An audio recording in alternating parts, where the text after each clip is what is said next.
Seguiremos innovando para hacer tus viajes más cómodos, seguros y las vías más ágiles.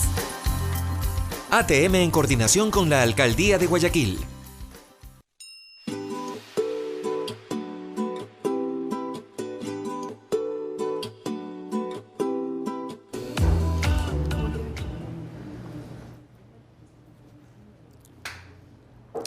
Muy buenos días, bienvenidos todos, ¿cómo están? Yo soy Anderson Boscán, esto es Café La Posta, un espacio para revisar la coyuntura política y la actualidad nacional.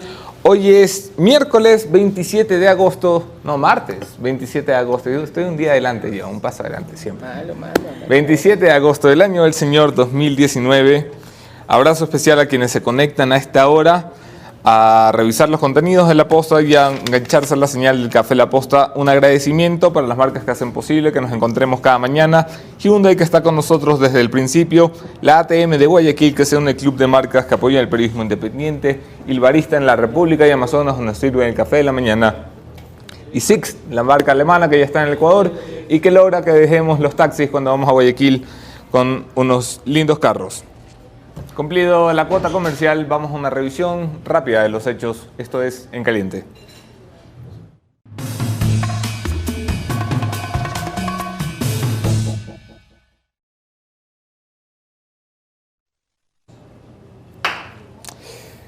A ver, empecemos por el principio. El puente Rumichaca ha sido cerrado. Hoy hay una crónica maravillosa del Expreso, página 2, publicada por Emerson Rubio, periodista del Expreso de Guayaquil. Es una crónica que recoge los momentos de dolor de aquellos que no tenían visa porque creían que llegaban a tiempo. Hasta el domingo, a la medianoche, los venezolanos pudieron ingresar a este país sin solicitud de visa humanitaria, como lo ha establecido el decreto 826 firmado por el presidente de la República, Lenín Moreno Garcés. ¿Qué significa esto? Que a partir del lunes, es decir, de ayer, miles de venezolanos están varados en la frontera colombo-ecuatoriana esperando algún tipo de respuesta, algún tipo de vía para poder ingresar y transitar hacia sus diferentes destinos que están regados y desperdigados por toda América del Sur en la denominada diáspora venezolana. Se calcula que en el último día de posibilidades de ingreso sin acceso, sin requisito de visa, accedieron a este país o ingresaron a este país cerca de 15.000 venezolanos en un solo día. Fue algo tremendo, pero tremendo ha sido lo que ha sucedido ayer. Han cerrado el paso vehicular en una protesta pacífica que ha generado algunos inconvenientes, algunos disturbios, algunas cosas que lamentar, entre ellas la muerte de un ciudadano ecuatoriano que había cruzado al otro lado de la frontera en busca de medicamentos y asistencia médicas y sufrió un infarto camino al Ecuador. De regreso al Ecuador, su paso se vio afectado por la protesta pacífica que tenían los venezolanos. El puente de los lamentos y la ira, titula el Expreso de Guayaquil. En noticias aún más preocupantes y en caliente también, el gobierno ha sacado pecho en las últimas semanas de haber tenido ya cubierto el 60% del financiamiento que necesita para llegar a fin de año. Porque es que el gobierno está como tú antes de la quincena. Está haciendo los cálculos para ver cómo llega al día cero, como el Chemita. ¿Sí o no, Chemita? Así es. ¿Qué pasa? Que 60% de los 9.000 millones de dólares han venido casi exclusivamente de dos vías, mercados y multilaterales. El gran problema es que la mayoría de los economistas serios de este país asegura que hemos alcanzado la cuota con los multilaterales, que la deuda planificada para este año que nos pueden entregar los multilaterales está casi cubierta, que tenemos un margen entre 750 y 1.500 millones para emitir en mercados internacionales y que con eso no cubrimos, es decir, que va a faltar plata. Que o apuramos la concesión de la administración de las empresas públicas como la CNT, o apuramos otra vía de ingreso, o recortamos dramáticamente los gastos en el último tercio del año. Las tres variantes parecen improbables, por no decir imposibles. ¿De dónde va a salir la plata para pagar el cheque de los décimos? Eso se lo preguntaremos en algún momento al ministro de Finanzas, Richard Martínez, que pasará por este programa prontito. Un comentario curioso que ha hecho el alcalde Jorge Yunda, alcalde de Quito, en respuesta a las críticas que han surgido por los 100 primeros días de su administración. Críticas que vienen a vincularlo con el alcalde de Los Perros y un alcalde que solo regala perros. No solo me he pasado regalando perritos, ha dicho textualmente el alcalde Jorge Yunda, y asegura que los primeros 100 días de su administración se ha dedicado a poner la casa en orden. Y vamos, yo sí creo que por allí va la cosa. Yo creo que se le exige mucho a los políticos en los 100 primeros días, más que nada como una cosa mediática, que es relevante para la administración pública, porque en la administración pública no se hace un carajo en 100 días. Y me parece un poco injusto incluso la crítica de los perros. Me parece graciosa, celebro que se burlen del alcalde en ese sentido y cada quien es libre de hacerlo, pero me parece injusto juzgar a un alcalde por sus primeros 100 días. 100 días ha estado cerrada la prefectura de Guayas y no veo a nadie criticando al prefecto Carlos Luis Morales por haberla cerrado y tratar de poner la casa en orden, todo lo contrario.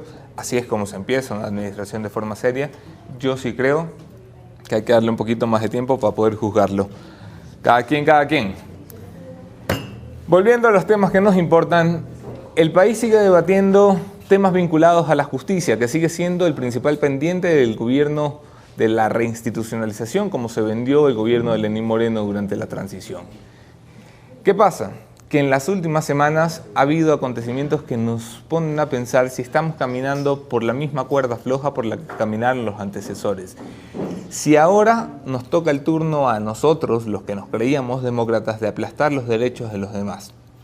Y como este programa de vez en cuando se detiene y se salta la coyuntura, creo que es momento de detenerse y es una buena excusa para detenerse en mi invitada de esta mañana. Hablo, por supuesto, de la abogada María Josefa Coronel, una buena amiga de esta casa, un referente para el periodismo y mi entrevistada esta mañana. Quédense en la entrevista.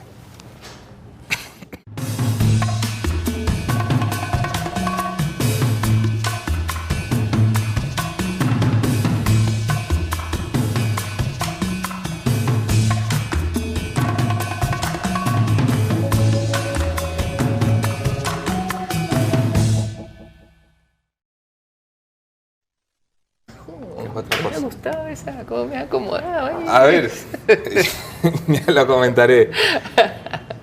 Bienvenidos todos, yo soy Anderson Boscana en todas las redes, podemos seguir allí la conversación. Abrazo especial a todos los que comparten nuestros contenidos, los que no más que si no comparten, y bienvenida nuevamente María Josefa. Gracias. Qué gusto tenerte acá. Gracias, gracias. Gracias por el café y gracias por la charla y por detenerte, porque eso es bueno, detenerse a ver cuánto tenemos de responsabilidad de la sociedad civil en exigir al Estado que respete los derechos humanos ahora, que indemnice las violaciones pasadas, que provea a la ciudadanía de tribunales de acceso a la justicia transparentes y seguros, y que no cometa los mismos errores, nada más. Y seguimos pecando, ¿no? Pareciera, pero los organismos internacionales no nos quitan los ojos de encima, ¿no? Principalmente ahora. ¿Qué estamos esperando? Por decir, alguna de las cosas que estamos esperando es la respuesta del Ecuador a Naciones Unidas, que el Comité de Derechos de Naciones Unidas hace 24 meses condenó al Estado ecuatoriano por violar los derechos fundamentales en un proceso operativo, administrativo, que ejecutó la AGD. Solamente como para recordar, ya van a ser algunos años, 2008 si no me equivoco, inició la AGD el proceso de incautación de las empresas. Sí, claro, fue traumático. Yo recuerdo la noticia de la incautación a la mañana siguiente, 100 empresas incautadas en una sola noche. Casi. ¡Pum! Imagínate, empresas que se demoraron tal vez décadas en construirse, en proporcionar estabilidad laboral a muchísimos empleados. En primer lugar, hubo este asombro que desde el inicio tuvo sospechas de ilegalidad. Y dos hechos contundentes. Uno, recordemos a Fausto Ortiz, que se levantó y dijo: yo no firmo, no estoy de acuerdo. Estamos hablando de alguien amigo del presidente Correa. Entonces ministro de Economía y Finanzas. Entonces ministro, ¿ves? Alguien que supuestamente contaba con la confianza de él. Cuando eres secretario de Estado, de alguna manera entregas tu voluntad porque el liderazgo lo tiene otro, y que de una manera abrupta te levantes también dejó mucho que decir a la ciudadanía. En segundo lugar, era tan ilegítimo que se necesitó de recurrir a la constituyente, aquella asamblea que solo tenía la obligación de cambiar la estructura del Estado, no envolver en una falsa legitimidad este proceso de incautación. Pero ¿por qué es inconstitucional el proceso de incautación? ¿Por qué es vergonzoso el mandato 13? porque esas empresas, quien se creyera o hubiese creído que se le está violando un derecho, quiere defenderse. Quiere decir, oye, espérate un ratito, así no funciona. Si tú crees que yo te debo, si yo creo que tú me debes, vamos a un tribunal de justicia, defendámonos, de igual a igual. Pero no, el mandato decía claramente, prohibido que los jueces reciban reclamaciones, prohibido que las funciones, los funcionarios administrativos reciban reclamaciones. Y en el caso que ustedes lo reciban, van a ser destituidos o pueden ir a la cárcel. Eso se llama meterte en un cuarto. Puro, ¿no? Exacto. No, eso es una vergüenza para la historia del país. Vamos a hacer un punto porque para la época yo estaba jugando PlayStation seguramente. No tanto. ¿Cuánto Sí, tiempo ha pasado? En 2008 yo estaba en el colegio. Así, bueno. Entonces tu barba Estaban haciendo mi barbita, claro. amaga la edad de Amaga. Y los tirantes. Ah, claro, también. Vestirse como abuelo siempre ayuda. Lo que quiero revisar un poco es, esta es la incautación de lo que comúnmente llamamos el caso Isaías. El proceso de incautación a los hermanos Isaías, sí. El caso de Isaías, que luego se convirtió en un caso de uso político puro y duro de la culpa de los Isaías y cualquier cosa Creo que las lluvias desestabilizaba. y las tormentas también. Todo era culpa de los Isaías. Todos en algún momento tuvimos conexiones con los Isaías, con la CIA y con todos los organismos del mal. Y los Isaías representaron un ente maligno para el gobierno de Rafael Correa. Mi pregunta, y empiezo por allí, ¿eso era antes del proceso de incautación? O sea, ¿eran una figura que ante la opinión pública tenían mala imagen como para que un proceso así se llevara sin que nadie dijera, oiga, me parece que eso no está bien? Es súper interesante tu comentario o pregunta, porque este es un tema viejo, que desconozco en particular, porque no tengo la especialidad de proceso penal, tampoco soy la abogada de los hermanos Isaías. Zavala Ega es el que dirige el tema. Pero mira, yo creo que hay cosas que todos vemos claro, todos. En primer lugar, es un juicio de 20 años. Sí. Me pregunto, ¿qué opinan tribunales de otros países con respecto a eso? Me pregunto, ¿por qué se demoró tanto? Y también me pregunto, algo que humanamente nos puede dar hasta vergüenza. ¿Será que todo esto, digo yo, y lo digo con auténtica sinceridad, porque desconozco, también tengo curiosidad de saber, yo siempre digo que tengo pendiente de estudiar ese proceso penal, pero a mí me parece que un político siempre necesita un enemigo. Sí. O sea, necesito el nombre y la cara de alguien malo. Los políticos son Batman y necesitan un guasón. Y los políticos, especialmente como Correa y como el maligno, se meten a cicatrices de las personas. ¿Cuáles son las cicatrices para mí? Lo que duele, y duele la envidia, duele la alegría que tengo cuando tú, que tienes un poquito más que yo, te hundes. Alimentas esa división interna mental. Y los que no sabemos mucho, tal vez sin querer podemos adherirnos a esta cosa oscura, que tú dices, mío, ¿será que son malísimos? Reconozco que tengo muchas deudas pendientes conmigo mismo, pero hay una de la cual estoy convencida hasta el día que yo me muera. Que ya vino la primera campana, así que no sabemos cuándo viene la segunda ni la tercera. Es que los derechos humanos no tienen condición. Anderson, no puede ser que tú porque me caes mal, no depende tú si me porque caes bien o yo me caes no mal. sé si es que me debes o no me debes plata, tú porque tienes la cara de malo, vengo y te violo los derechos y de un solo plumazo rompo una estabilidad laboral, tiro abajo familias, el Ecuador queda mal como seguridad jurídica, vendrá la inversión, no vendrá la inversión, y un mandato 13, jurídicamente hablando, ¿qué es lo que me mueve y me apasiona? Escrito por la República del Ecuador en la persona de la constituyente, diciendo tú y tú no tienen derecho a acceder a un tribunal de justicia. Y si crees que te he violado los derechos, te quedas callado porque a mí me da la gana, porque soy un rey. El mandato 13 ponía nombres.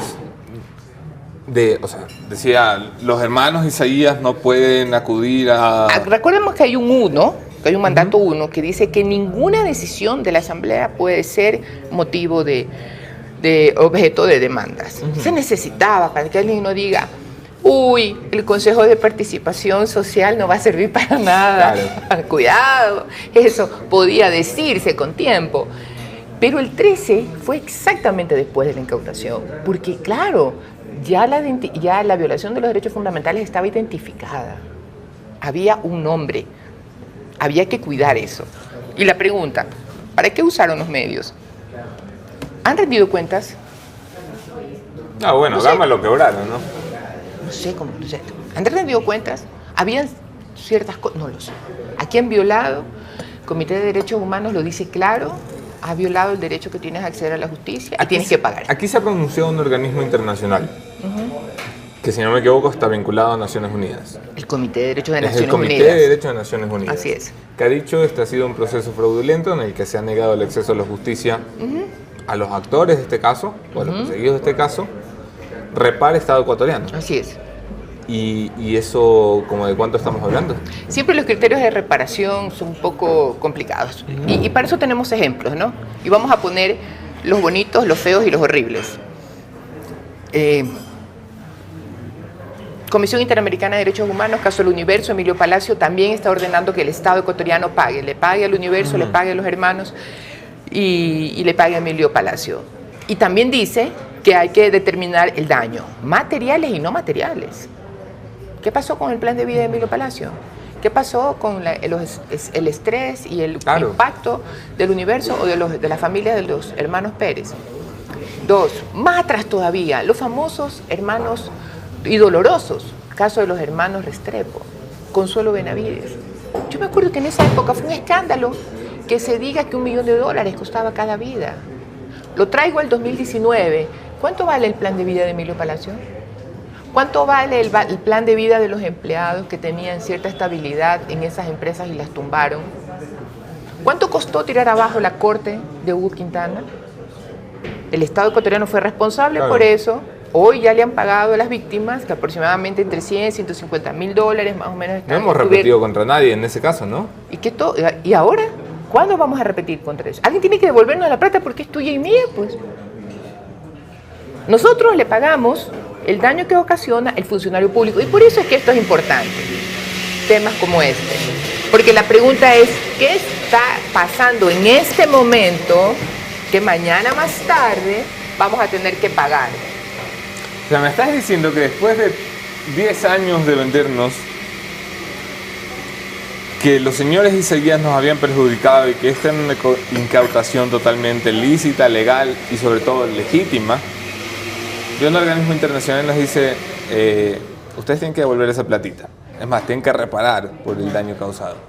Y esa plata la pagamos nosotros y no la pagan los 4, 5, 6 pelafustanes que estaban en el poder de turno y que firmaron para hacerlo. O sea, eso lo pagamos nosotros. De nuestro bolsillo. Como le hemos pagado a los magistrados de la Corte Suprema, como le pagamos a Restrepo y le pagamos a Consuelo Benavides, como le pagamos al joven Rosero, ¿cómo vamos a tener que pagar a los hermanos Pérez? Y que no tenemos procurador, que no saben que tienen que repetirse contra alguien. Interesantísimo lo que ha declarado el Procurador General actualmente. A mí me ha impactado en buena onda. Dice, el daño que ha hecho el correísmo socialmente, no sabemos en cuántas generaciones lo vamos a superar. Estamos acostumbrados a actuar por nuestras emociones. El derecho es puro, rígido e intenta, no digo que lo logra siempre, porque hay leyes que no van por ahí, intenta procurarnos una vida mejor y una vida de la justicia. La justicia no siempre tiene un sabor a miel, porque siempre va a haber un ser humano acomplejado, atrapado de sus miedos y de su envidia de que a otro le vaya bien y que a otro le vaya mejor que yo. Y de esa cicatriz y de esa división se aprovechó Correa. O lo que comentábamos antes, ¿cuántos periodistas dijeron no, a Emilio Palacio no lo invite, a Carlos Vera tampoco lo invites? Claro. Yo conozco, a mí cuántas veces no me dijeron no, a Fausto Valdivieso no lo molestes, no le des pantalla, es un amargado, es esto. Ah, porque nos cayó mal. O cuánta gente no gusta de tu gorrita. ¿Ves? Sí. Entonces, esto no es importante solamente para los empleados de estas empresas incautadas. Esto es importante para nosotros. ¿Vamos a seguir viviendo de esa misma manera que antes? ¿Qué nos abre esto de mirada hacia el futuro? Ya está claro lo que pasó. Y está claro que, o sea, ya, es que ni siquiera hay que explicarlo mucho. A una persona que le dices, los jueces que conozcan los recursos de estos señores van a ser destituidos. O enjuiciados penalmente. Yo no soy un abogado y no me considero una persona muy culta, pero poquito a poquito de introducción en derecho se lee en esta vida y eso evidentemente es una denegación del acceso a la justicia. Clarísimo. ¿Qué pasa de ahora en adelante? O sea, ¿en qué cancha jugamos? Bueno, una pelotita la tenemos nosotros como sociedad, que realmente nos pensemos en serio y que nos hagamos esa pregunta, y si nos pasa a nosotros.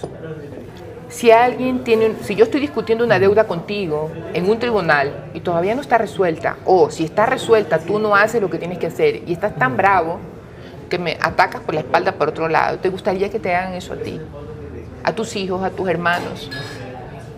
Ponerse a pensar como sociedad civil, ¿cuánto nos alegra que a otro le vaya mal porque que no me gusta? Porque ese de ahí, mi amigo, mi profesor, odia a estos, se odian. Entonces tengo que decidir de qué lado voy, porque después si yo me pongo de este lado, el otro también me va a odiar. O sea, estamos viviendo por un amiguismo, por unas emociones huecas, o estamos viviendo como una sociedad que sabe que lo mínimo que tiene y lo más posible que tiene es una vara igualitaria para todos, y digo todos, venezolanos, colombianos, ladrones, millonarios, blancos, chinos. Nos gustó mucho el comentario que hiciste la última vez que estuviste en este programa, cuando no defendías a la persona, sino el debido proceso que juzga a la persona, hablando de la entonces reciente liberación de Alexis Mera de casa por cárcel, básicamente, le levantaban, le sustituían la prisión preventiva a Alexis Mera. Y tú decías, me gustaría ver el expediente para comenzar. Estaba recién sucedió el hecho. Pero decías, no todo tiene que ser prisión preventiva en este país. A la luz de los acontecimientos, de cómo se han ido develando las cosas, ¿te parece la postura correcta? Por supuesto. ¿La mantienes? Por supuesto. ¿Qué hay de las que critican? Por ejemplo, voces autorizadas. Te hablo del expresidente Gustavo Noboa, diciendo yo lo que reclamaba era la motivación, o sea, que diga por qué. Si un juez te toca la puerta y te dice, yo me voy a llevar esta tacita, te la voy a embargar, un momentito, o a ti, te detiene, dice, bien, yo lo voy a llevar, usted tiene aquí una boleta de detención, la dicta el juez, dentro de un proceso seguido por tal persona y por investigación de este delito. Eso se llama motivar la resolución del poder público, ¿verdad? Entonces, si la jueza le decía, no te doy la medida, sí te doy la medida, yo lo que reclamaba era que cualquiera de las dos cosas la motive, que diga por qué sí, por qué no. Y motivada está. Ahora está motivada, porque bueno, por ahí se alzó, y hoy, más que nunca, siento vergüenza. Siento vergüenza que ese muchacho se graduó conmigo en la misma universidad, el mismo día que yo, que tenemos amigos comunes. ¿Tú te graduaste con Alexis Mera? Sí. ¿Y se fueron de farra de graduación juntos? Nunca jamás, porque mi cuota de sociabilidad es muy chiquita, me da lo suficiente como para poder tener ciertas charlas, y creo que él tampoco la tiene, pero me da vergüenza. A mí, yo siento vergüenza, esa generación es mía, esa generación salió de la Católica de Guayaquil, y la gente que no era de Guayaquil trabajó conmigo alguna vez por una justicia transparente, y adheridos, sometidos a esto. Me da lástima, humanamente siento lástima, y me siento horrorizada de la capacidad que tienen de este deseo morboso de solo ser feliz, sometiendo a las demás personas. Eso no es normal, eso no tiene luz.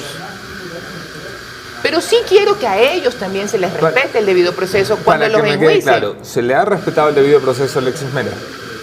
Recuerda que tengo pendiente ese proceso, pero de lo que estoy leyendo de las declaraciones de las autoridades pareciera que sí.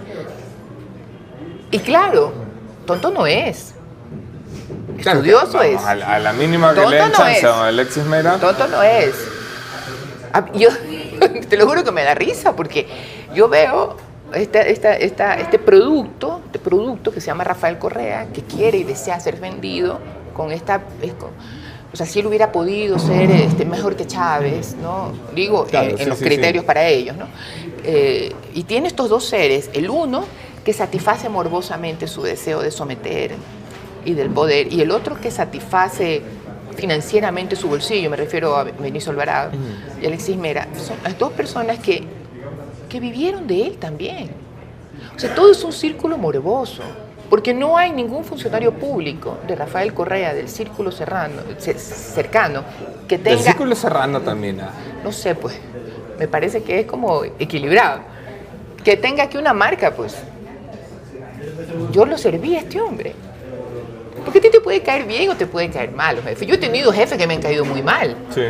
Pero no han sido narcotraficantes, ni han sido corruptos, ni han violado a las niñas, ni se han robado la plata ajena. Bueno, de lo que yo he visto. Pero no por eso voy a dañar mi hoja de vida. Yo me siento muy orgullosa de todos mis compañeros de trabajo.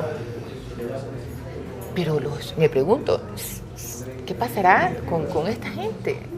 ¿Tú no rescatas a nadie del círculo íntimo de Rafael? Depende.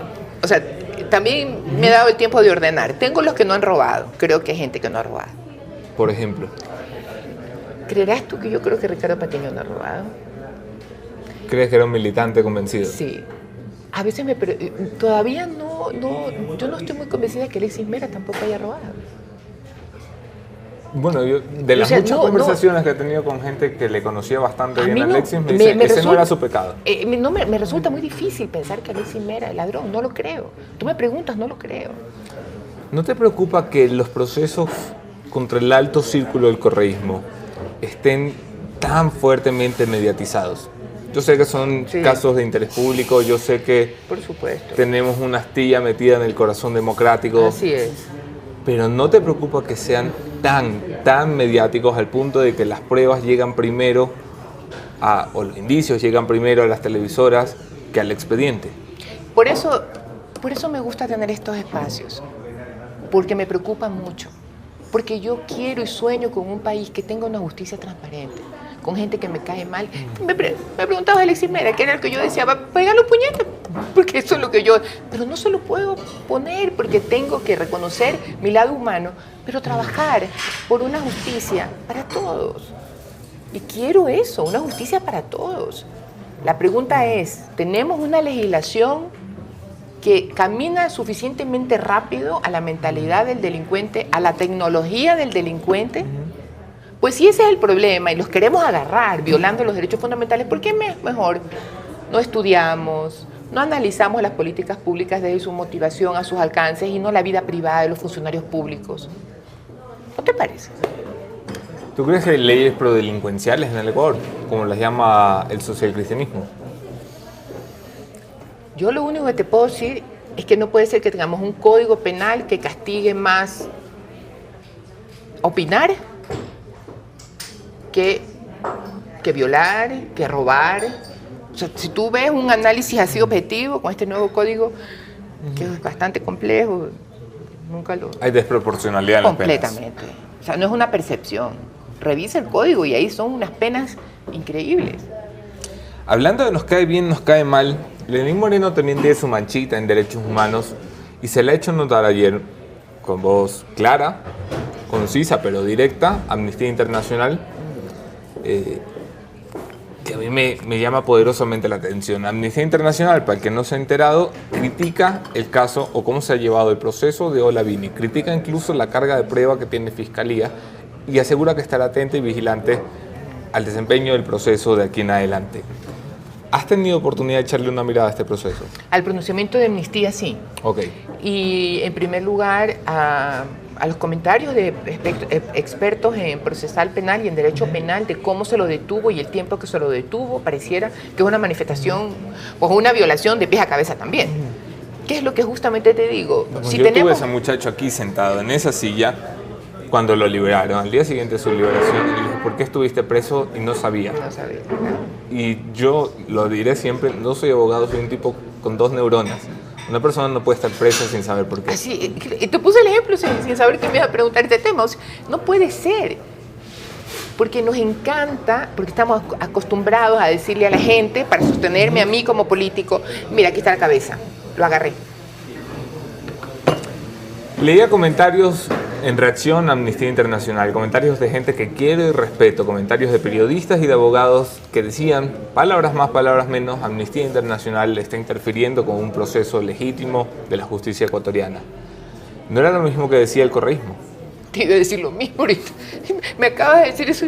No era lo mismo que decía Correa, que el sistema interamericano no sirve, que Naciones Unidas, que el imperio, que... En fin. Eso nos lleva a la triste y renuente conclusión, repetitiva, reiterativa, de en realidad no somos tan distintos a los que criticábamos. En realidad, ahora que no nos toca a nosotros sufrir las violaciones de derechos humanos, yo no veo a nadie haciendo mucha bulla.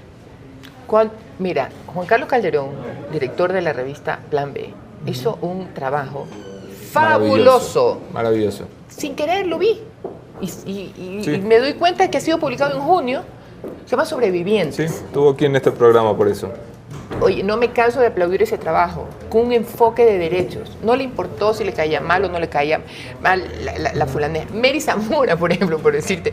A mí, de chica, mis padres, entre las cosas que alcanzaron a enseñarme, es no a señalar con el dedo. ¿Te acuerdas? No sé, si en tu casa. No señales, no porque señales. 3 dedos te apuntan a ti. Entonces es horrible, no señales. Entonces yo me acuerdo que yo, y Mary, si no está viendo un saludo, a esta altura me río, que cuando yo le entrevistaba, señalaba con el dedo. Y yo decía, Dios mío, es profesora, ¿cómo señala con el dedo? Te lo juro. O sea, por decirte detalles que reaccionan frente a ti. Te dicen, no, pues, ella es profesora. Ella tiene que darle el ejemplo. En fin. Pero comienzan a criminalizar su protesta. No tiene nombre. Sí. Lo que hicieron es una cosa demasiado injusta. Entonces sí, tenemos que reaccionar. Correa no se ha ido.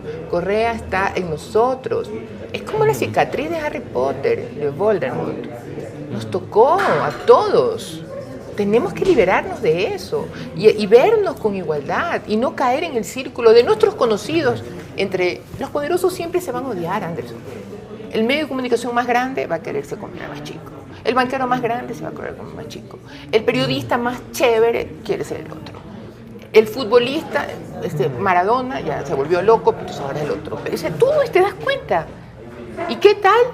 ¿Qué tal si todo esto nos suma a otro tipo de vida? A bajar el estrés, a disfrutar la vida.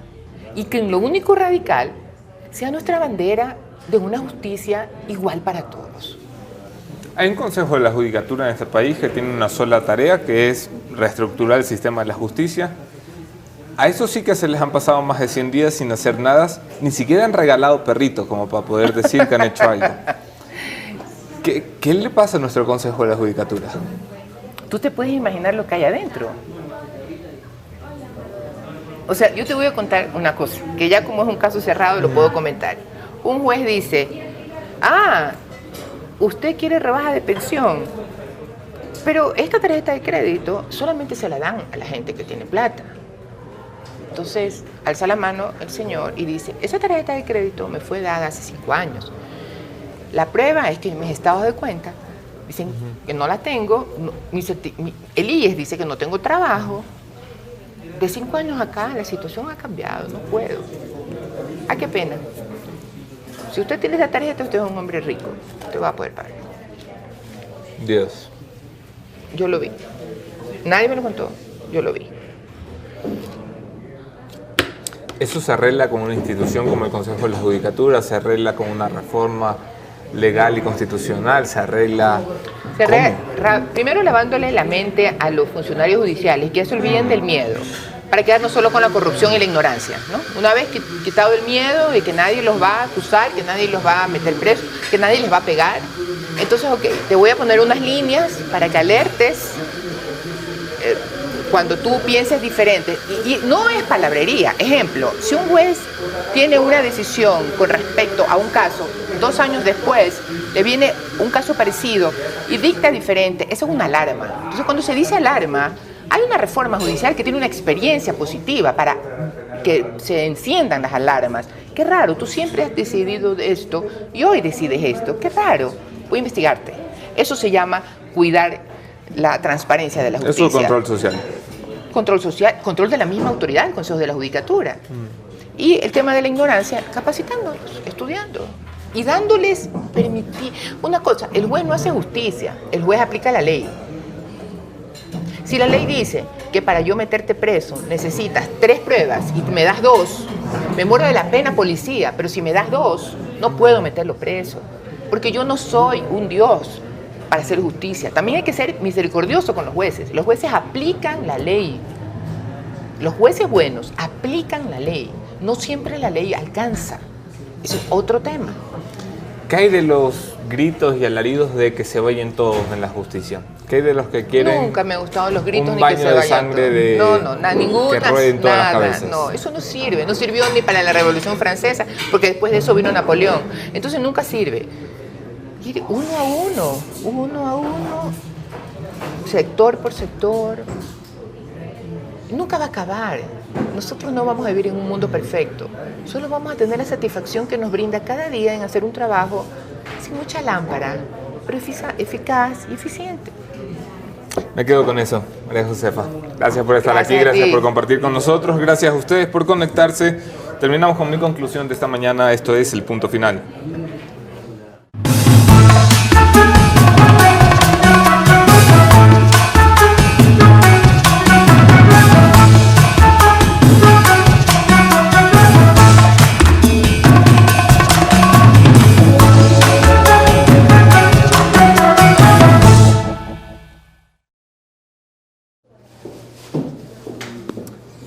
Ido Correa, solo falta que se nos vaya el correísmo, que es la verdadera enfermedad. El otro era solamente el germen. Y el correísmo significa que tenemos que aprender que no hay justicia en la revancha, pero sobre todo, que la única forma en la que sentemos un precedente para que no vuelva un Correa con otro apellido, un Correa 2.0, un Bolsonarito Junior, un pelele populista con ganas autocráticas a gobernar este país, es enseñándoles que algún día, cuando se les acabe la teta del poder, van a tener la peor de las condenas que puede tener un autócrata, un juicio justo. Eso es lo que merece el correísmo, un proceso donde se les respete lo que ellos nunca respetaron y donde sean condenados si es que deben serlo. Vigilantes y atentos, pero no revanchistas. Aquí nos vemos mañana. Otro tema, otro entrevistado, mismo entrevistador. Yo soy Anderson Buscán, desde El Barista.